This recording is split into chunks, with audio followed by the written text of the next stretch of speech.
Welcome to Walker of Worlds podcast. My name's Rachel, and this is the podcast where we step behind the veil and take a look at some long lost and little known urban legends and spooky stories. When someone says Area 51, you think of a sprawling base in the middle of the Nevada desert, a base that hides more than it reveals with exclusion zones which stretch for miles around it. But what if there was such a base that you could walk up to and look at? A base where the gates are only a handful of metres from the front door. And what if people like you and I had stepped inside? Welcome to Rudloe Manor, aka former RAF Box, aka the UK's Area 51. Located between Box and Corsham in Wiltshire, Rudloe Manor was one of several military installations in the area and covered 3 dispersed sites. The RAF base closed in 2000 and was taken over by Digital Defence, the MOD's digital branch, in 2019. The station was established on top of quarries from which bath stone had been extracted. In the 1930s, some of the tunnels had been converted for use as a central ammunition depot. The vast caverns had some 2.25 million square feet of space, divided into many smaller chambers. Rudloe Manor is, well, your average-looking British stately home.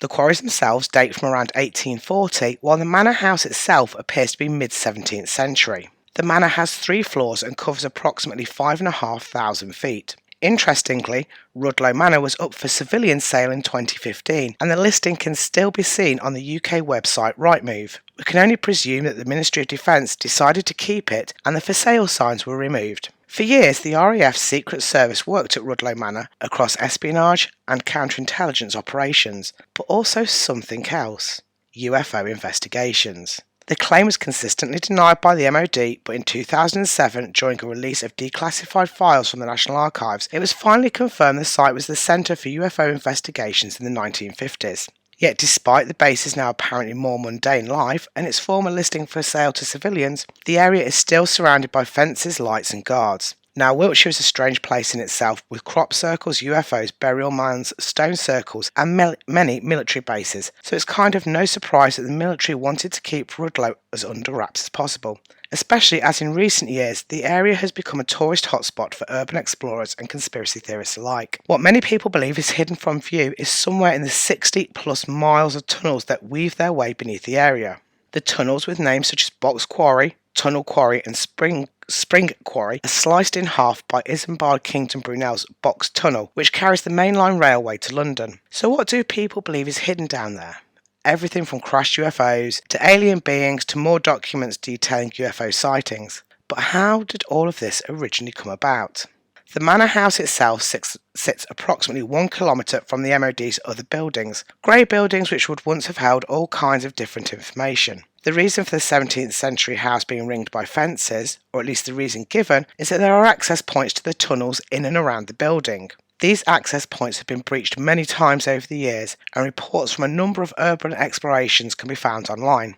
However, with the tunnels being the best part of 200 years old, exploring them can come with costs. But there's still things that the military would like to keep hidden. Perhaps the most bizarre twist in the whole history of the area came in 1963 when Box and Corsham was suddenly thrown into a spy scandal of international proportions at the centre of a threatened nuclear war, with a potential of an atomic bomb being dropped on the parish. While this now seems incredible, at the time it was a very real possibility. The news was broken by a group of anti-nuclear protesters called Spies for Peace, who announced in April 1963 that Hawthorne was the headquarters of a series of emergency regional seats of government in the event that Britain was under nuclear attack. People searched for this location but couldn't find it. In fact, the name Hawthorne was adopted for telephone exchange for all the military establishments on the west side of Corsham during World War II. There never was a location with this name, and its purpose was only to confuse the enemy. The nuclear plan that had been developing since the 1950s was based on the premise of a guaranteed nuclear retaliation against any aggressors attacking Britain.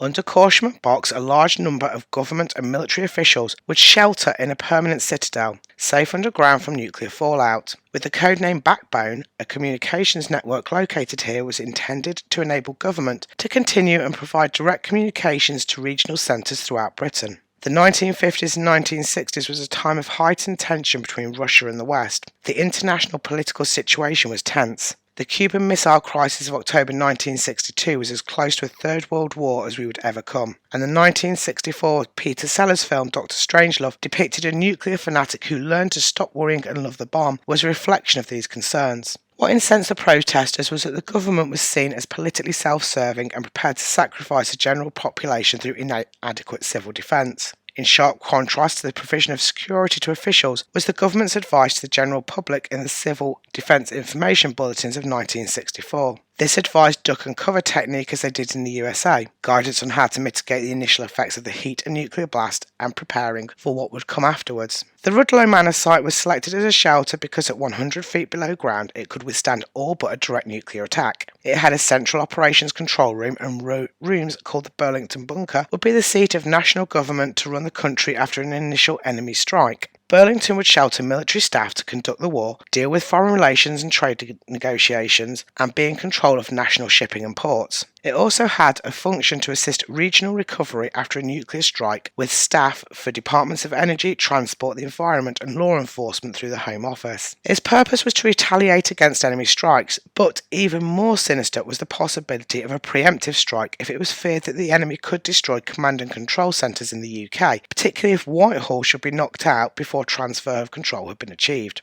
The site had a permanent staff of 600 RAF personnel. Underground tunnels were accessed through West Wells Road, signposted as a Property Services Agency Supplies Division depot, the only warehouse with a permanent red alert status. At 5 Ways Rudloe, a post office microwave communications tower was built directly over the underground tunnels to provide headquarters with information from a network of subsidiary stations throughout the UK. Sandbags marked the site of machine gun posts. The complex was designed to house a massive number of government staff. Some reports state up to 20,000 people, with security and survival capacity for several months. It was well stocked with food and clothing, provisions being close to RAF and Royal Navy supplies depots at Copenhagen, Monks Park and HMS Royal Arthur. Special precautions were made for air and water, which was purified to remove radioactive dust before going into the underground rooms. The tower was only dismantled in 1995, and the base of it still remains as a grim reminder of this episode in Box's history. But it would all have been very different if the Cold War turned into action. Burlington Bunker was described in 2005 as like stepping back 50 years. Hundreds of swivel chairs delivered in 1959 are still unpacked. There are boxes of government-issued glass ashtrays, lavatory brushes and civil service tea sets. David Ibbison, one of the few local people who has been inside the bunker, has given an insight into life sheltering from radiation if nuclear war had broken out. Here's his report. In the first decade of this century, I had the opportunity to visit the more interesting parts of the now infamous Burlington bunker, a once top-secret location to accommodate the government in the event of a nuclear strike. Those readers familiar with Whitehall and other areas of government may, on entering the bunker, have been surprised that there was no sign of oak-panelled offices or luxurious office chairs. For make no mistake, you are clearly in a quarry. This view has been reinforced by the insistence that we wore hard hats. The walls left after stone extractions were clearly visible, although painted white and in some areas covered by panels. The floors have been built up and made into roadways to allow free passage of people and essential materials. Rooms have been fashioned using the areas hewn out by generations of quarrymen, and where this was not possible, rigid panels were used or good old-fashioned bricks and cement. The area of the bunker is fairly vast, so movement for myself and other visitors was on an electric truck, which took us to areas of interest. First call was the stationery store. Remember, the bunker ceased to be maintained after 1992. This was the dawn of the computer age, and government officials still conducted their business using paper and manual typewriters, hence a good supply was needed. The stationery store did not disappoint. Racks of paper, file covers, carbon paper and other essential office material was stored there. In those days, every desk had 4 trays in, out, pending and ash, since it was assumed the majority of officials smoked. Many of the contents of the store were still wrapped in brown paper and had remained in that state for decades. Telephones, as today, were an essential office tool, of course hardwired and analogue. The bunker has a fully equipped telephone exchange from the pre-trunk dialing days, when if you wished to make a call, you dialed 0 to connect to an operator. There still remains rows of seats and desks with modesty boards, banks of sockets through which operators could route calls. Of course, you might not know the number and had to speak to a supervisor who was equipped with telephone directories for the whole of the UK. These were updated every year. Documents had to be distributed around the bunker complex. Most large establishments would have had staff known as messengers. They would collect and deliver papers and documents from offices for distribution. Whilst no doubt such staff would have been employed in the bunker, they had a fast-track method. From a central registry, papers could be distributed throughout the complex using vacuum tubes similar to those found in many department stores of the day, where money was taken from customers, dispatched to a cashier who would then return any change through the same tubes. The library was not designed to entertain but provide information, the BMA lists of practicing doctors being one example. While much of the contents were academic, there was the occasional book that raised eyebrows among anyone who has visited this now defunct bunker. Whilst it appears that this nuclear bunker has now been laid to rest, there would be many safety concerns to random people wandering through the now abandoned tunnels. If you do want to take a look inside the bunker, there are plenty of videos on YouTube, but you're recommended to not go by yourself. While the bunkers are interesting, we're here for spooky stories, urban legends and UFOs. According to the UK's National Archives, since the introduction of the Freedom of Information Act in 2005, UFOs have been the third most requested topic. In the 1950s, the UK government took the threat of UFOs so seriously that Winston Churchill himself ordered a cover-up. In 1957, the Joint Intelligence Committee received reports detailing an average of one UFO sighting a week. The files also include an account of a wartime meeting attended by Winston Churchill, in which it is claimed the Prime Minister was so concerned about a reported encounter between a UFO and RAF bombers that he ordered it to be kept secret for at least 50 years to prevent mass panic. What is believed to have happened is that an RAF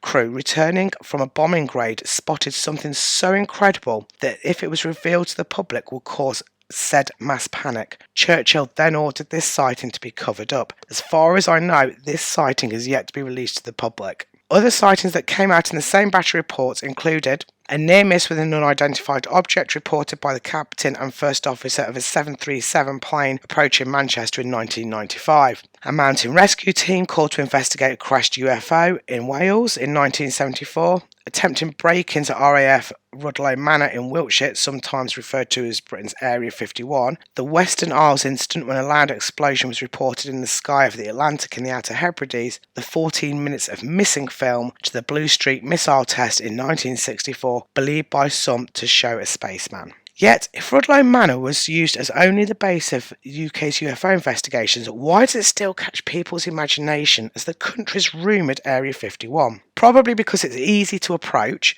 but also heavily guarded. You can walk right up to the gate of the manor and take as many photos as you like. You may at some point have someone come and ask you why you're there. Unlike the real Area 51 out in Nevada, the UK's version allows you to walk on the land that butts up against the base, peer through fences and speculate on what's going on in all the beige and metal buildings.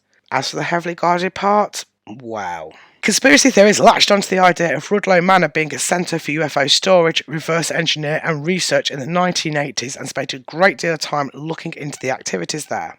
This allowed the Ministry of Defence to use Rudloe Manor's underground bunkers as a decoy to distract those interested so the government could build another underground facility nearby called the CCC, which is the Corsham Computer Centre, an underground facility on the grounds of the Rudloe Manor complex that remains heavily guarded and shrouded in secrecy. Along with tall, razor-wired fences, visitors can peer through and notice mounds there are underground entryways on the property. Many visitors report that when they are in the area, they are stopped by security or police and asked to leave. An episode of the History Channel's Ancient Aliens shows the high level of security at CCC, which continues to fuel rumours of top-secret UFO research activity at the facility.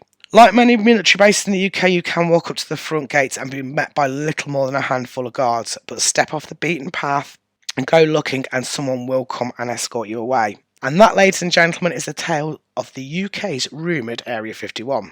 Were there strange happenings? Probably. Are there still strange things happening there? Quite possibly. I'll leave it up to you to decide. If you want to take a visit, you can look on Google Maps and just put in Rudloe Manor and it will take you straight to the area. Thank you so much for listening. If you enjoyed this story and you like your books a little bit strange, please do feel free to check out our website at www.roswellpublishing.co.uk. And until next time, stay spooky.